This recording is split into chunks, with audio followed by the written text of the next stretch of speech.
باز دوباره تک و تنها خارج از نگاه دنیا چشامو میبندم آقا دلو میزنم به دریا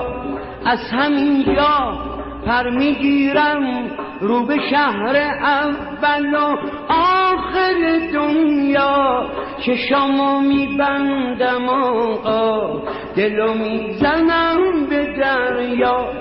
بچه زیبا دل تنها در طواف صحن مولا یه طرف حضرت مولا یه طرف حریم سقا چه شکوهی چه جلالی چه کمالی چه وقاری چه نگاری چه بهاری و حسین جان تو برایم همه